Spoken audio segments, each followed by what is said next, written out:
being able to talk about Isaac every day helps me. I say his name and talk about him every day. And just keeping his spirit alive and just helping other people because he would want to help. Our top story tonight, for the first time, Isaac Schuman's parents are sharing their heartbreaking journey through their son's death and his killer's conviction. Isaac was stabbed to death while tubing down the Apple River in western Wisconsin. It was 2 summers ago. Nikolai Miu has since been convicted and sentenced to 20 years in prison for that crime. Our Paul Blume has been following this case from the very start. And as he tells us tonight, Schuman's family is now hoping to make something positive out of their unimaginable loss. I relive all of it every day, whether it's in my dreams, my nightmares, my thoughts. I'm consumed by it. It is a mother's anguish that is absolutely crippling. My heart races, I get a lump in my throat, my stomach starts to churn, and then I start shaking and heaving, and I can't control it. Elena Hernandez first became physically ill along the Apple River 2 years ago and remains easily triggered to this day. I saw Isaac's hair laying on the riverbank. I knew it was him. And they were trying to perform CPR on him. When you got to Isaac, was it clear he was already deceased? Yes. She recounted the agonizing story on the witness stand back in April.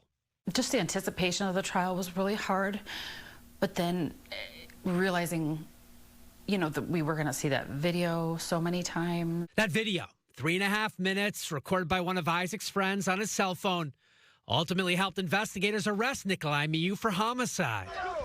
Who the hell is this? The video captures how a tubing outing for Isaac and his pals escalated into a deadly confrontation in which Miu pulled out a knife and stabbed 5 people, killing Isaac. I was told right away, we've watched the video 300 times already, and this was in the first couple days, and your son died a hero. And that's what happened. Isaac died a hero. A St. Croix County, Wisconsin jury convicted Miu on a charge of first-degree reckless homicide, as well as several other counts, including recklessly endangering safety and battery for the other victims. I called him a monster because that's what he is, and that's what he turned himself into that day.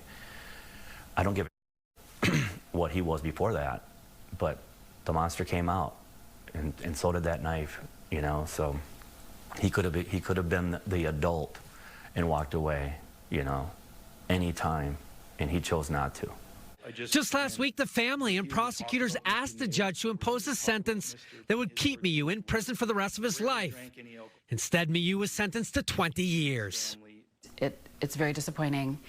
It is, I feel like, a slap in the face, and especially to the other victims. With credit for time already served, Miu will get out in his early 70s. Isaac never saw his 18th birthday. It's very lonely without Isaac. It's really, really, really hard. For his parents, the painful reminders are everywhere. And he wrote on the back of my business card. There are these views of the golf course behind their Stillwater home where Isaac played daily rounds, to his new clubs that arrived days after his death. I look at him every day, but he never got to use them or see them. When Isaac wasn't playing golf or studying, he was working.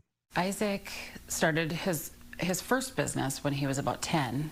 His entrepreneurial spirit helped him launch his own company, detailing boats and cars before ever graduating from high school. He made his own business cards. He did his own website. He got incorporated, got it insured, and he was a hard worker. While the past fills them with enormous pride, their future is filled with grief. It's just weird without Isaac here. It's empty and lonely. From birthdays to Christmases that will never, ever feel the same. I always called him my favorite Christmas present ever because he was born December 8th, and he loved Christmas. We're numb to those holidays.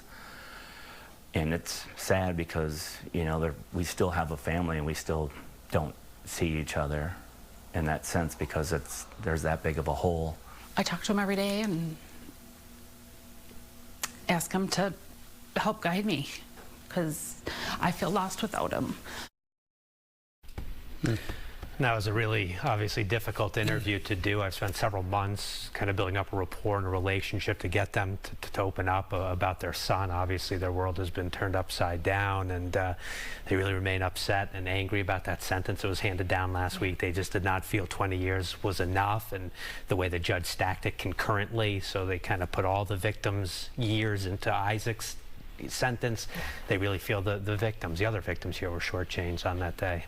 Yeah, and the prosecution had asked for much, much more. 70 years, which definitely would have kept him in prison for the rest of his life, and the max was up towards 100 years. So the judge kind of coming in that 20-year mark was a lot lower than that family expected. I feel like they need a lot of support. It sounds like they do anyway.